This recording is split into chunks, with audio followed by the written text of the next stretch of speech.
Baik, selanjutnya kita akan melanjutkan pembahasan mengenai keturunan perempuan. Apakah Alkitab mengatakan bahwa keturunan perempuan akan meremukkan kepala ular? Yaitu keturunan perempuan itu sendiri. Artinya, ada seseorang yang disebut sebagai keturunan perempuan yang akan meremukkan kepala ular. Maka mengenai perihal meremukkan kepala ular ini, jika Tuhan sendiri meremukkan kepala ular, itu sangat mudah. Bahkan jika anak Allah melakukannya, juga sangat mudah. Mengapa Bapa membiarkan keturunan perempuan meremukkan kepala ular?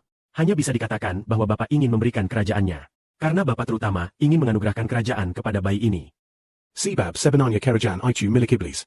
Iblis telah memerintah selama ini. Maka Bapa kemudian ingin merebut kembali kerajaan itu. Dan menganugerahkannya kepada seorang putra yang kelak disebut sebagai keturunan perempuan. Putra ini awalnya berasal dari bumi.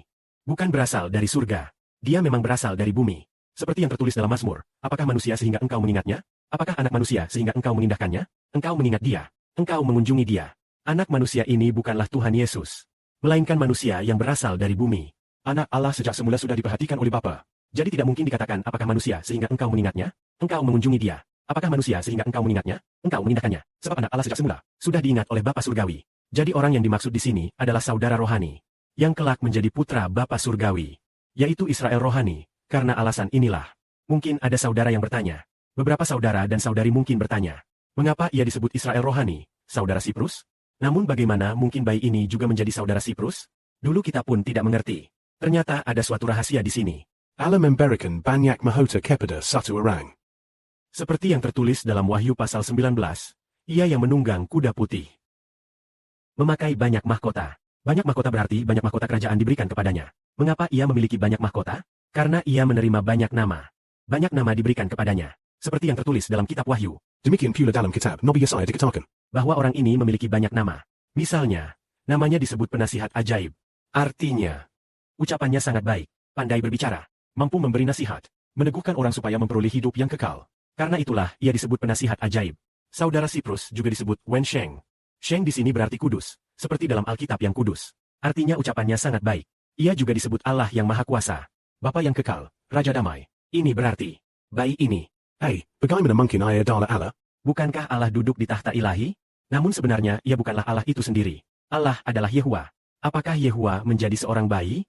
Bukan, ini adalah putra Bapa Surgawi.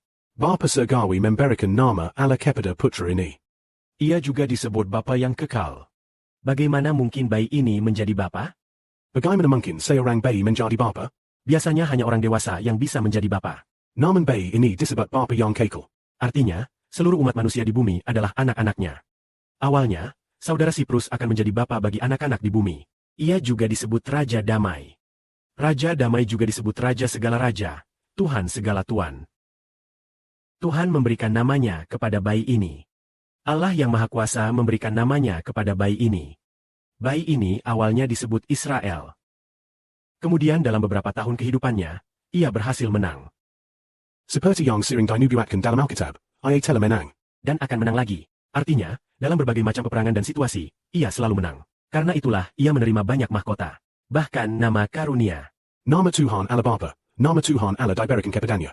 Demikian juga nama Yesus Kristus diberikan kepadanya. Dan Bapa pun berkata demikian kepada Heber, telah mengatakannya beberapa kali. Berkata, pada waktu-waktu yang berbeda. Saudara Heber. Jika saudara Heber taat kepada ayah dan Tuhan. Bapa dan Tuhan membuat segala sesuatu takluk kepada saudara Sebau. Dan telah mengatakannya beberapa kali pada waktu-waktu yang berbeda. Berkata tangan kiri dan kanan sama-sama daging. Namun aku justru mengangkat tinggi-tinggi tangan kananku. Dikatakan juga mengangkat tinggi Sibo. Mengapa diangkat setinggi itu? Adalah karena suatu alasan. Yaitu supaya kuasa penuh saudara Sibo mampu mengalahkan iblis dan setan. Lalu dikatakan bahwa anak Allah ini terkadang. Otoritas Allah, otoritas Kristus. Maka dapat menghancurkan segala bangsa sepanjang zaman. Menghancurkan malaikat yang jatuh. Menghancurkan setan. Seolah-olah anak ini. Namanya sangat mulia dan amat berharga. Kelak semua malaikat akan tunduk pada kehendaknya. Dipercayakan kepadanya untuk memerintah, mengatur, dan menggembalakan. Semua malaikat tidak lagi berada di bawah Allah Baoli, melainkan seluruh umat manusia. Ia juga disebut Bapa seluruh umat manusia. Dan di dalam dirinya terdapat nama Tuhan yang berasal dari Allah. Ia juga memiliki kuasa penuh untuk menggembalakan seluruh umat manusia. Sehingga seluruh umat manusia tidak akan menyimpang dari Allah. Kemuliaan bagi Bapa Surgawi dan Tuhan. Bapa mengasihi siapa yang dikehendakinya. Dan berbelas kasihan kepada siapa saja yang dikehendakinya. Semoga Bapa menerima kemuliaan. Semoga leluhur menerima kemuliaan.